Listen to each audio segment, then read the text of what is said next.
Welcome everybody to the Ultimate class. Today is the last lecture. There will be a final review on Friday, and that'll be it for the semester. So I read over everybody's submissions for the quiz as of like 3 o'clock in the morning. I read all of them. I don't know if any of you submitted them in the last minute. It's interesting. A lot of people couldn't find articles that had a p-value in them, and so submitted like Bigfoot or you should eat tacos and just typed in p is less than 0.1, and I was like, no, there has to be a p-value on the URL that you linked.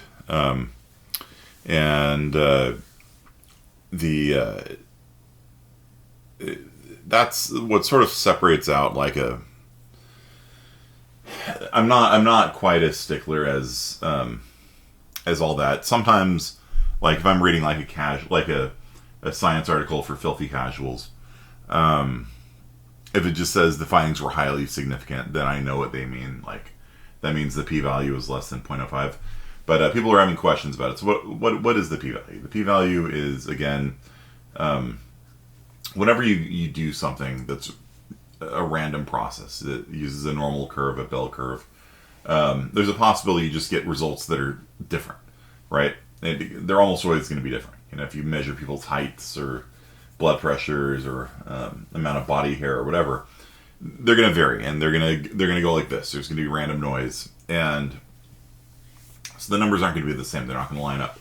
And so what you want to know is the difference between the two groups significant or not? Like, is it probably due to random chance, or is it probably due to the drug or whatever it is that you're giving? And so there's a standard that's used probably 80-90% of the time, of a 95% confidence level, sometimes called p is less than 0.05. There's actually different interpretations of what the p-values mean, and people get really huffy if you use the term casually like I do. You had to look for the original source of the article, yeah. And that usually is what separates out like an academic paper from like something for casuals, So a lot of times when you're reading like, MSNBC or something, they'll just be like, scientists found that water causes cancer, and you're just like, okay, well, all right. What's the effect size? What's the p-value? It's not on there. And then, it's like, okay, I don't know if I should even believe you or not. But sometimes they'll use like human-friendly words like highly significant, extremely highly significant, slightly significant. Like they'll use words that kind of stand for the p-value, and that's kind of okay too. But typically, I want to see this if I want to know how much I should trust the results of some scientific finding.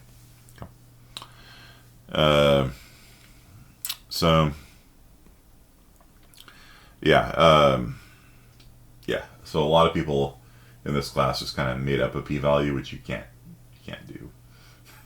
You can't just be like p is less than 0.05. No, like it has to be on the article, And I have a pretty good sixth sense of telling when, just by looking at a URL, I can usually tell, if there's going to be a p-value listed or not. If you're getting it from like livestrong.com or something like that, it's probably not.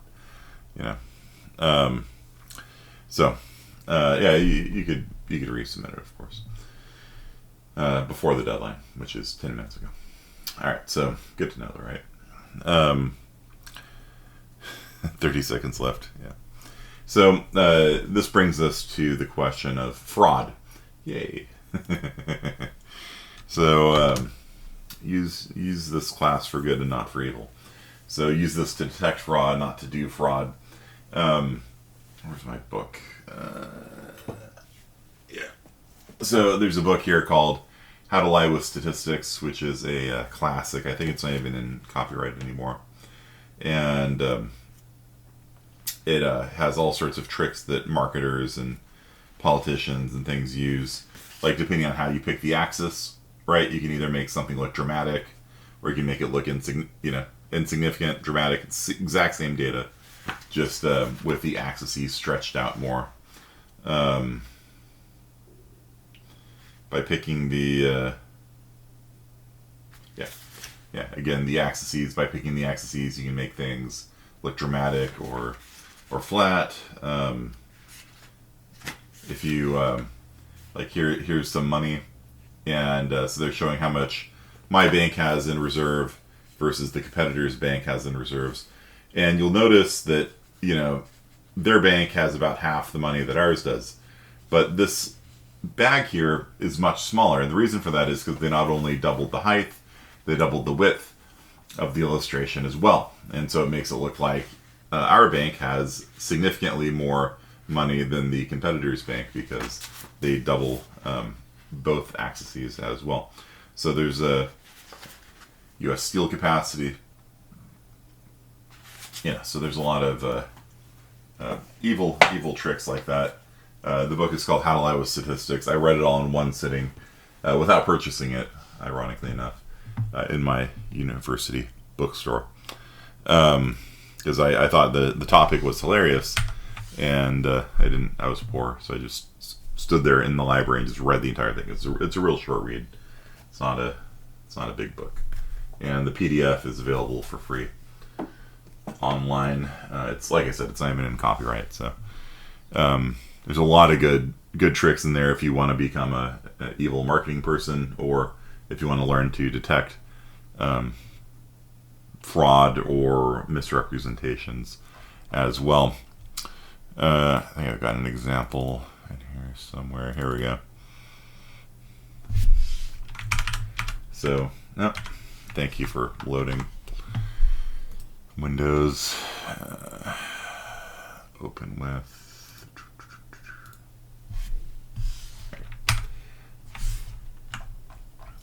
Average female height per country. You have India down here at 5 feet, and Latvia up at 5.5 feet. Do you guys see the trick being used here? As an Indian woman, I can confirm that too much of my time is spent hiding behind a rock, praying that the terrifying gang of international giant ladies and their Latvian general don't find me. So, do you guys see? Because the person will defend themselves saying, "No, we're not lying. The average height is, we're accurately reporting the average heights of women in different countries, right?" Pictures always deceive in certain graphs. I remember the x-axis and y-axis being tweaked. It makes something seem big when it's like 4 inches of difference. Yeah, and also look at the size of the head, right? You see that? Like, the Latvian woman's head is like, I don't know, 10 times the area of the Indian woman's head. Right? So,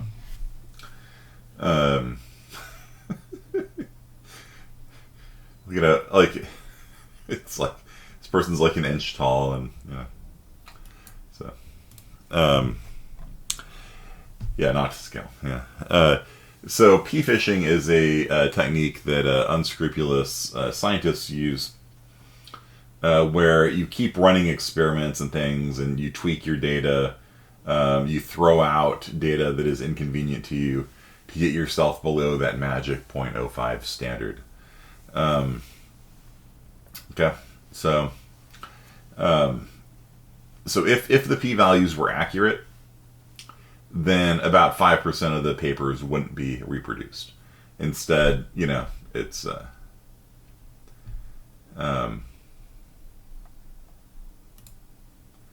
39 out of 100, right? And of the ones that, so out of the 60 or so that couldn't be reproduced, about half, they were just like, no, it's just wrong. So about 30 of them were just wrong. And the other 30 had either much weaker effect sizes, or they weren't as statistically significant as the authors had claimed. And so this shouldn't have happened. If they tried to reproduce like 100 landmark studies, they should have been able to reproduce, 100 of them, right? Because these are influential studies that presumably scientists would have tested and retested many times before becoming part of the accepted corpus of works in psychology. But I mean, even if you just took like 100 random studies, if the p-values were accurate, then 95 of them would have been reproduced and 5 of them would have not because of random chance. That's literally what the p-value means. And so the the problem is that you can use unscrupulous tricks to kind of shove your data in the right direction and have a p-value of less than 0.05 when it really wasn't. You just say, oh, this is an outlier, and you discard it. Or you just run the experiment multiple times until you get a random result, and you're like, yay, So, right? So, there's a Procrustes.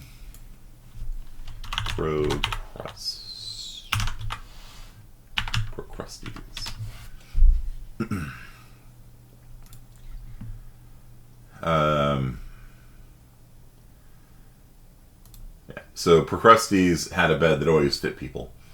That was what he was famous for, I guess. And then if somebody laid down in his bed and they were too long, he'd chop their legs off, and if they're too small, he would stretch them out. I love how people these anime things. Yeah.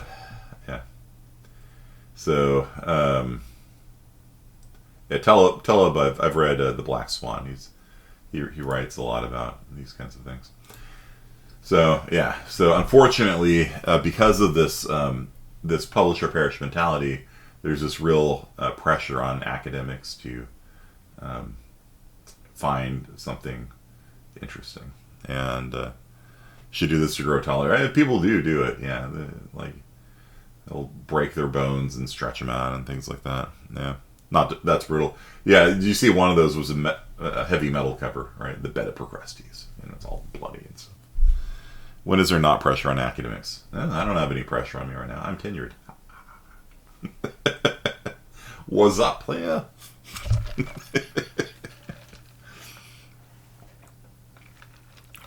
Now, it's really funny is that this is just me teaching a class for fun. The reason why I teach CSEB 1 here at Fresno State is because I'm not teaching anymore at my college. And so I miss teaching it. So it's mostly just for my amusement. All right. Yeah, I have absolutely no pressure on me to publish anything. And yeah, so I go to conferences and stuff like that and I write papers, but yeah, who cares? All right. Damn, you like to see us struggle? No, I'm easy on you guys. What are you talking about? My main goal is just to get you guys to be critical thinkers, right? And not critical in the sense of just dubious and skeptical and negative. Because sometimes the evidence is good and you should accept it, But I think it's actually really important for the health of our society, our culture, the future of mankind, however you want to put it. Because I don't know if it's worse now than it's ever been, because that's, if you look at the 1800s, and yellow journalism, and I don't know, it's it's really hard to make these sweeping statements of things being worse now, but it's always been important. Let's put it that way, and it's very important today as well. So, best schools are in Finland, but USA is really aiming for China standards. Yeah, I mean, yeah. If critical thinking was easy, everyone would be doing it. That's a good thing. It's something you have to just do. It's something you have to get good at. Okay, and it's very important. It's very important to your futures. Not. I mean, you could probably work for somebody and not be a critical thinker. I mean, people do that all the time, but just kind of keeping an eye on the world and trying to figure out what's real and what's not. If you got a good grip on reality, and if you can understand what's real and what's myth, if you can figure out when someone's BSing you, and hey, there's this great investment opportunity, you should go all in on Bitcoin.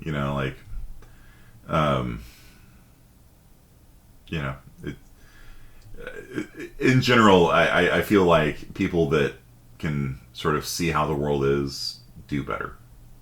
I think that's a good way of putting it. Okay. So I've been using the fallacies with your friends, and they're like, huh? Yeah, and to be fair, that's one way of losing friends. Yeah. It's always important to, maybe not important, but it's good to be kind, I guess, with your friends especially. Trust me, bro. Yeah. I'm just trained to be a critic. Yeah. That's it's one of the unfortunate side effects of being good at music. I think is that you can't enjoy bad music anymore. It's critical. That's called not critical thinking. It's critical music. Okay, so we're going to talk about beautiful computer science today. This seems like a good topic to end the semester with. And I kind of want to get you guys excited about computer science if you haven't done computer science already. If you have done computer science, you've just taken this class to get your GE done, then probably maybe you haven't covered this, because a lot of computer science classes don't cover trivial things like art, things like that. So one tweet to skyrocket the price of Dogecoin. Yeah, Elon Musk wields a lot of power with that Twitter account. Some people honestly need some blunt people in their life. True. Yeah, very true. All right. They're playing Mariah Carey. All right. So let's talk about fractals. So a fractal is a self-similar image, basically. So if you were to go out in nature and and you were to photograph sand close up,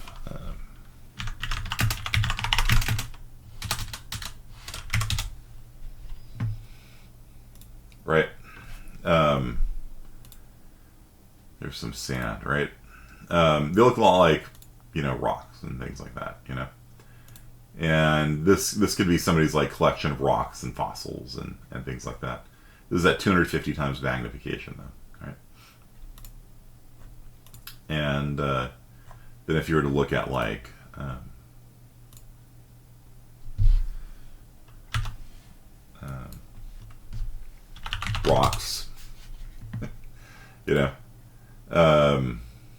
different color, yeah. See if I can get one with the right colors, something like that. You see how they kind of resemble at the small scale, and the medium scale, and the big scale. They're sort of self-similar. So the self-similarity principle comes up a lot in computer science. Funnels are not till next week. Yeah, throwing ammo. Yeah.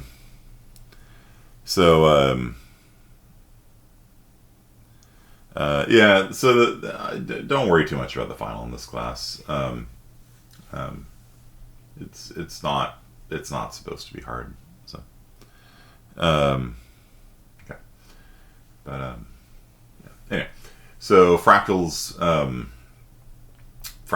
are whenever there's something that's self-similar, and so there's a lot of different fractals out there. And the Mandelbrot set's probably the most famous one. But it's really interesting how you can start with a really simple rule, right? Just start with a line and cut out the middle third and kink it 90 degrees like this. Okay. So you have a line, you cut out the middle third and kink it like this, and then repeat. And what do you get? Okay. So so then you repeat it with this line, and with this line, and with this line, and with this line, and then you get that, right? Middle third, cut out, kinked. Middle third, cut out, kinked. Middle third, cut out, kinked. Middle third, cut out, kinked. And then you do it again. And you do it again. You do it again. All right? And you end up with these highly complicated things you can't even, if I told you to get out a graphing calculator, and graph this line, you'd be like,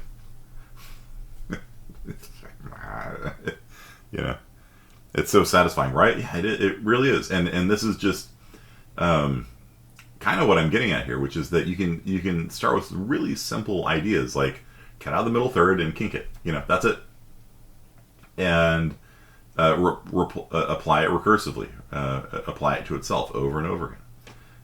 And if you do that, you get these wildly complicated and beautiful shapes. And you might be like, all right, well, that's cool for art, but what practical purpose does this have? I'm going to be working at a bank, and the answer is, I don't know. It's probably not going to help you if you work at a bank, let's be honest. But this kind of thing underlies like image compression. If you can find self-similarity in an image, you can compress it down. For example, you can see my JPEG artifact here. Like, you can see how blurry all the edges are here. That's because JPEG's like dying, needs more JPEG. You can see how blurred this thing is already at low resolution.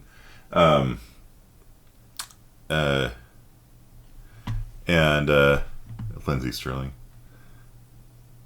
Mans can play better than Lindsey Sterling.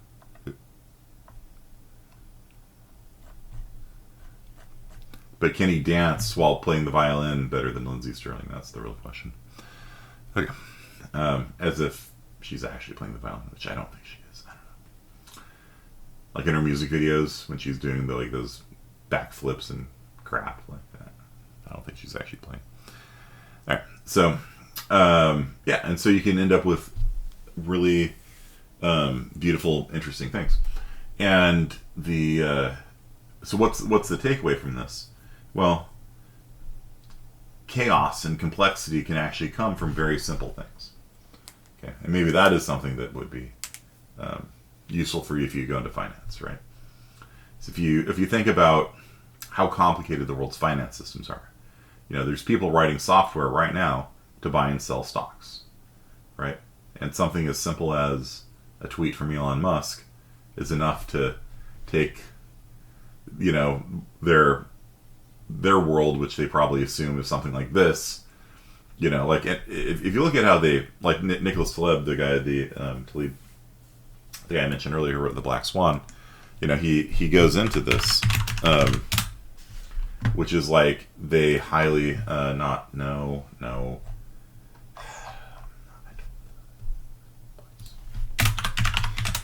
actually want to see a black swan. There, this book. He talks about how people model the stock market. They assume it's a normal curve. They assume it's a Gaussian, right?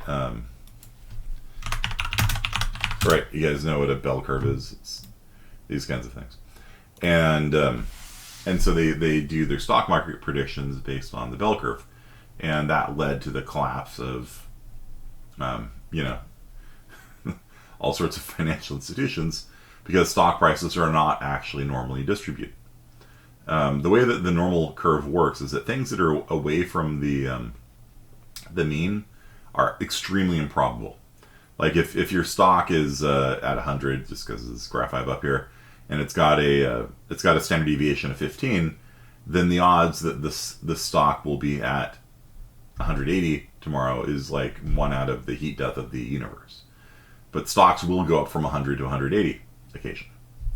Not often, but a lot more often than the heat death of the universe. And you know what I mean? Like 1 out of 1 trillion, whatever. So what would that be? To 200, it'd be... Actually, it's probably not that bad. 1, 2, 3, 4, 5, 6, over 6 standard deviations. So... let's see.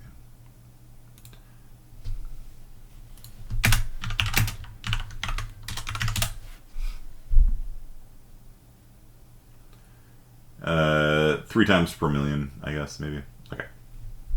Yeah, happens a lot more often than that. Okay. And that's with a fairly wide standard deviation. And so here's the thing. Like here, like let's say just as a metaphor, this is their model of how the stock market works. And so somebody comes to them with an option saying, hey, I'll buy an option off you to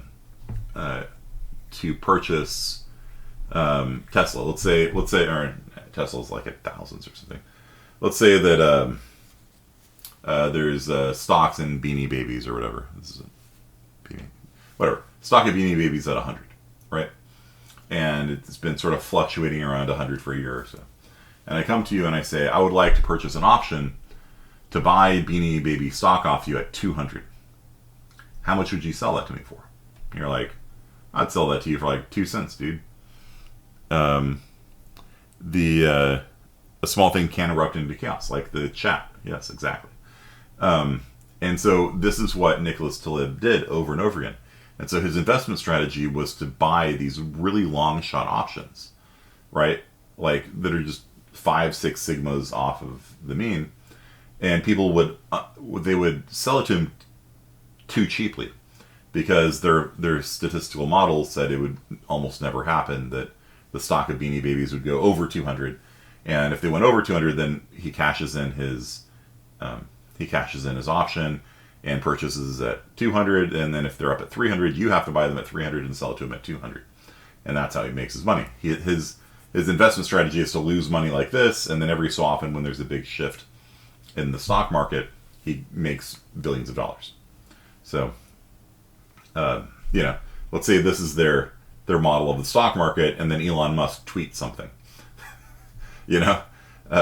Hey, yeah, wow. Tesla's not doing good this year, guys. You know what I mean? Like, all hell breaks loose, and people start talking to each other. People start panicking, panic buying, panic selling, stonks. Yeah, exactly.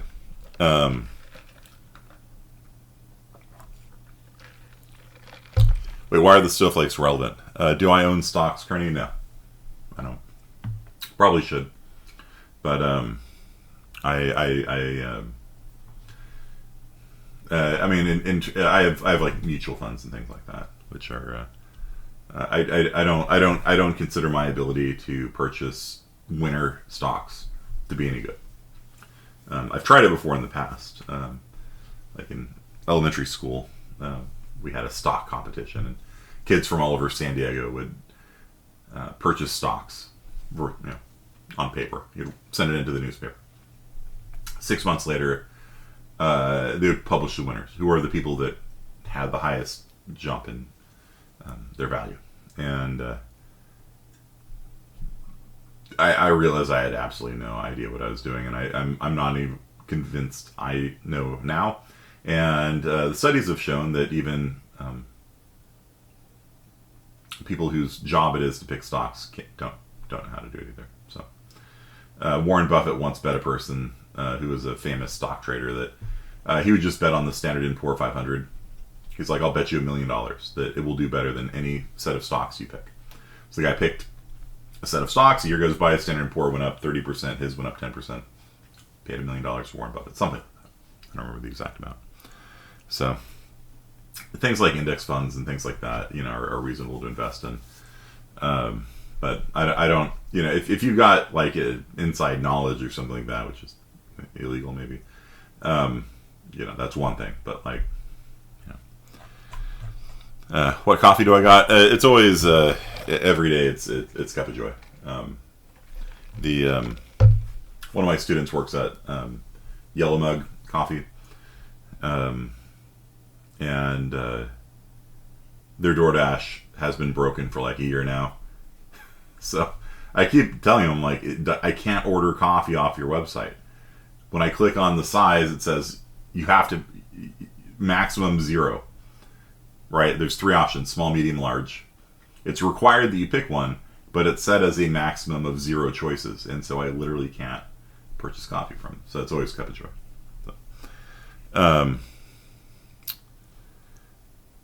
So, drink water in the morning. There's the whole water thing. Okay, here's another fractal. Same thing, actually. Look, same rule, just with a different starting shape. You guys see this?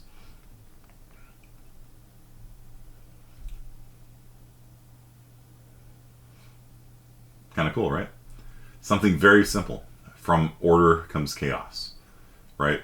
Opening lines of Romance of the Three Kingdoms, which you guys might know as the inspirational material for Dynasty Warriors and that whole chain of video games.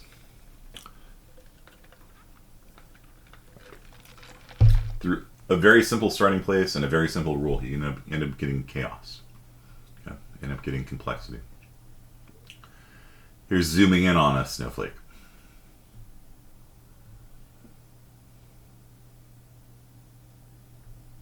I would not be able to write a program to do that like directly. You know what I mean? I would have to like run through the steps of generating the fractal. Like this curve is too complicated for my smooth brain to do, you know, in a graphing calculator or something like that. You know what I mean? Without doing the division and subdivision, you know, approach to it. So,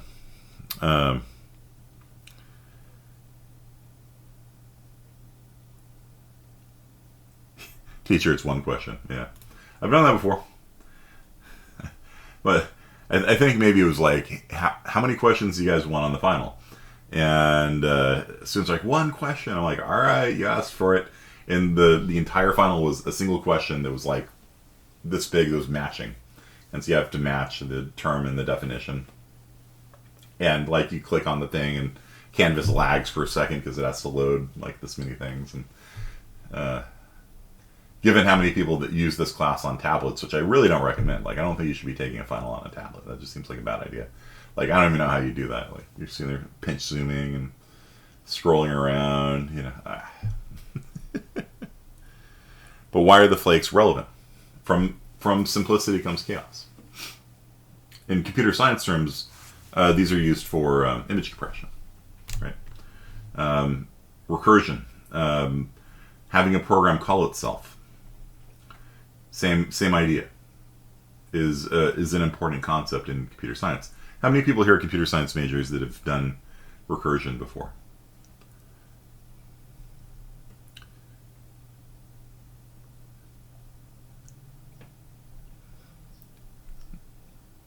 Not me taking my quiz on my phone every time. All right, so Torres, have you ever done recursion before? Could you explain how you went about learning recursion? You just learned it?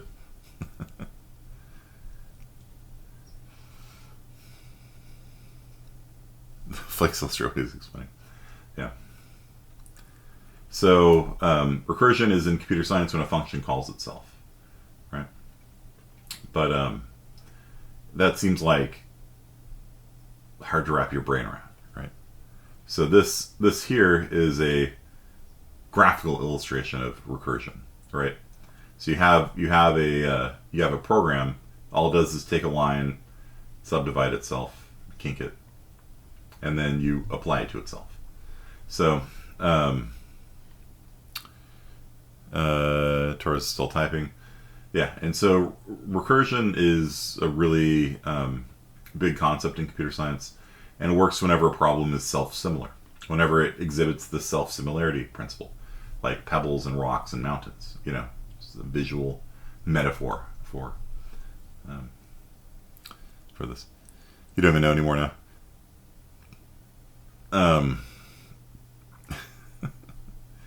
You have to create a base case and a recursive step, yeah. And so in order to get recursion to work right, you have to have a base case, which is your starting position, and then you have to have a recursive step, which is to say, how do you when you call yourself on it, what happens? Like that. Okay? So it's like a visual representation of recursion. And if you forget either of those steps, like if you forget like the base case, which is usually how you can stop running forever, then your code runs forever. And if your base case is wrong, then you get garbage. So yeah, no, you're absolutely right, Justin. That's the essence of recursion. Anytime you have an infinite loop like that, you have to have sort of like an end zone, a stopping point, a goal, and then the recursive step is like, how do you do one iteration of this? How do you move towards the end zone? How do you move towards the goal? And so this would be a recursive algorithm, probably. That probably stops the base condition actually is probably, after I've iterated 5 times over myself or something like that. You have to have yogurt to make yogurt. Exactly. Yeah, that's recursive also. Or sourdough bread, right? So how do we get the first sourdough? Chicken and the egg problem. And so that's a way of thinking that is applicable not just in computer science, but like in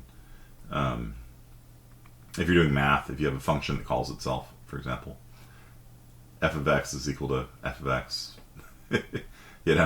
plus 2 or something, that would be a recursive thing in math. It kind of hurts your brain, and I can't really do it justice in CSI 1 here. Like in CSI 26, or what is it, 60, I think, at present state, we spend weeks studying recursion and different ways of doing it, and it causes people's brains to just absolutely explode and melt out and leak out of their ears and things like that. It's just it just blows your mind, to learn it, to think about it. And this guy won't stop making eye contact with you. You're like, where are you?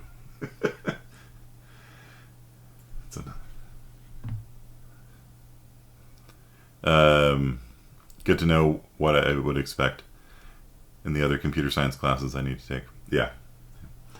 Divide and conquer is another way of thinking. And this is an approach that we teach in computer science.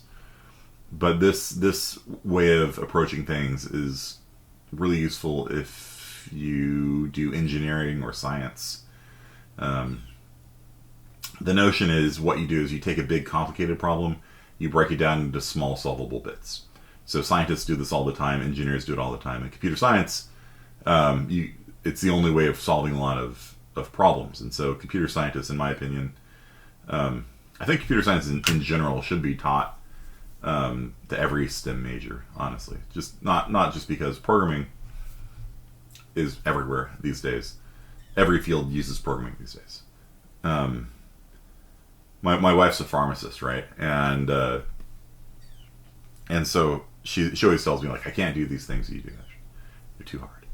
And then she goes into work and she's like, they have these, it's all this digital computerized ordering systems, right? And so she writes these rules, like, if a doctor submits an order for this drug, then it runs through some calculations, like it takes the body weight of the patient, and if they're diabetic or not, and if they're missing a limb or not, and their A1C levels and all this kind of stuff. And it computes kind of like what the recommended dosage is. And if the doctor's dosage is outside of a certain margin of error, like let's say more than double or half, then it flags it. And if it's really far off, like if it's like an order of magnitude off, then it just rejects it and it kicks it back to the doctor, and they're like, no, you're going to kill the person with this, don't do that. And that's a program, right? That's literally programming, it's taking an input and doing some calculations and an if statement, and stuff like that. And it's literally, she's like, yeah, but I'm not writing like code like you're doing. I'm like, you don't have to write code. Like, my students are doing Scratch, that's programming, it's visual clicking and dragging, it's still programming.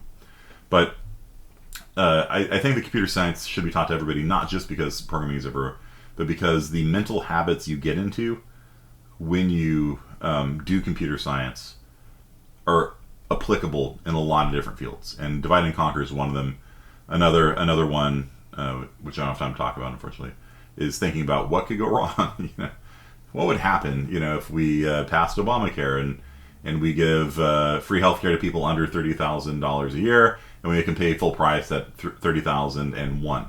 What happens is that people will make $30,000 and stop working if they're near that boundary, or if you require businesses to purchase healthcare for people if they work 30 hours a week or more, then they hire you at 29 hours a week, right? That's immediately obvious to me as a computer science major. And for politicians, they're like, well, why would Domino's not hire somebody at 40 hours a week when they have to pay healthcare for them? Well, because you have to pay healthcare. They'll hire people at 29. If you set this as the threshold for healthcare, they will dip 1 hour below it. That's just how it works. And that computer science mindset is like, sort of useful, at not making stupid, laws and things like that, in my opinion. So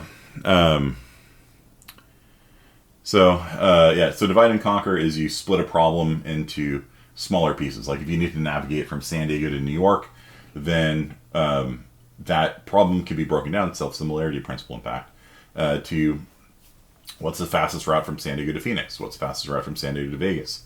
you know, and you sort of generate smaller solutions, and the smaller solutions end up generating the bigger solution because there's an exponential number of roads you can take from San Diego to New York. Like, it's infeasible to try all of them. But by breaking it down and combining them in interesting ways, you go into Google Maps. If you search for a route on Google Maps, it takes like a second, maybe, something like that, to route somewhere. And that would be really hard if you just tried every possible road, So, yeah. So ways of checkmating a king. How many different ways can you add up numbers to get 99? How would you do that? Just try every combination of number 1 plus 90, 1 plus 91, No, there's a better way of doing it, There's a better way. So what you do is you say, how many different ways are there of adding up to 1? There's 1. How many different ways are there of adding up to 2? 2. 1 plus 1 and 2 plus 0. How many different ways are there of adding up to 3? Well, it's the number of ways of adding up to 2 plus, you know what I mean? So, and so that habit of mind is really good. So before we run out of time and people start dipping at 10:50, I want to tell you about your homework assignment. So the homework assignment is to play a game online, and it's not just any game. Sorry, no Jackbox, things like this.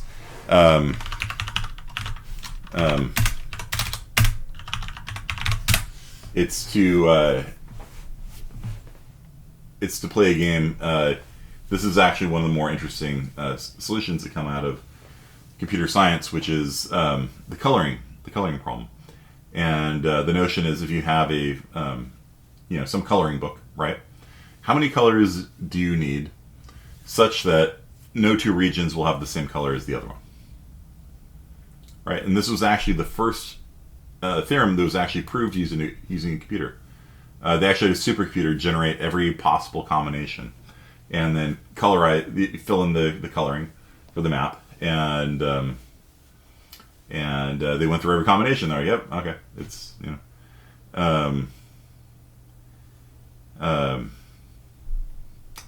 yeah, and this like if you're going to be making a map, right? How many different colors do you need, right? And so your homework assignment will be you're going to be given a coloring book and you have to color it. I think that seems like a fun way to end the semester, don't you? And you might be like, what does this have to do with anything? You would be surprised how often the coloring problem actually will come up in computer science.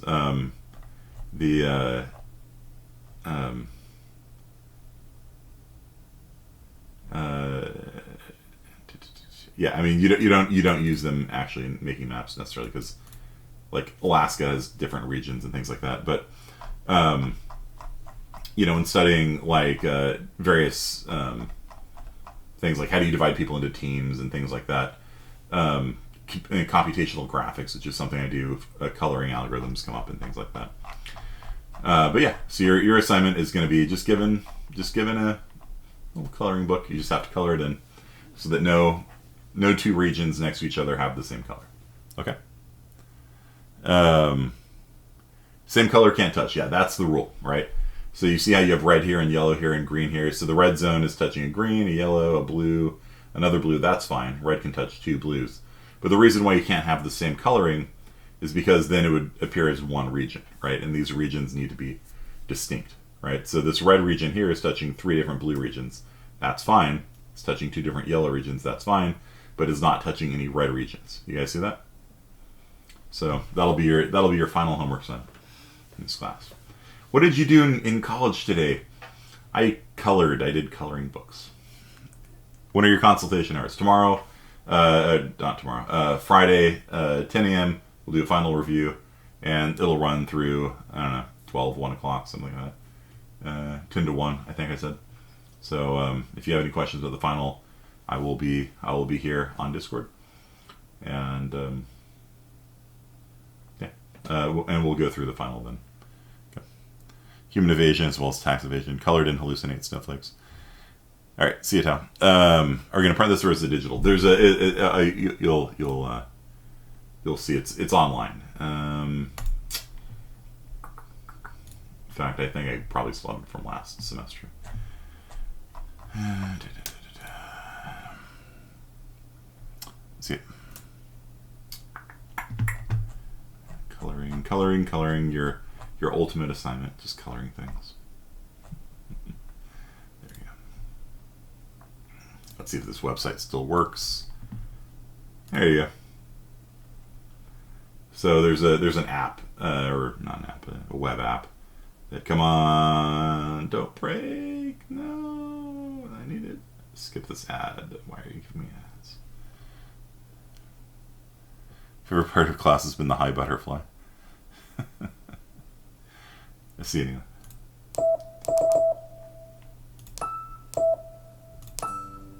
Okay, so you just have to like just color. That's it. That's it. You're not going to be graded on your time, you know. Okay.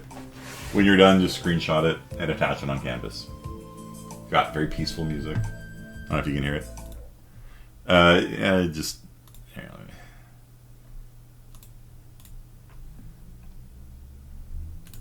You can probably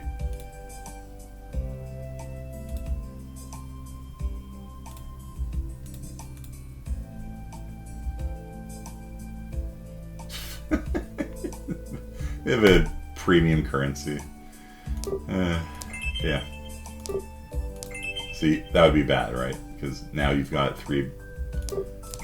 You have three yellow regions touching each other, right? So this one has to be purple because it's those.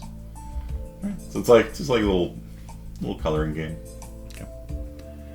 Can't wait until Among Us. Yeah, we'll definitely have to do Among Us over the over winter break. All right, very peaceful, tranquil music. That's it. So just color. You guys got till Friday to do this. All right.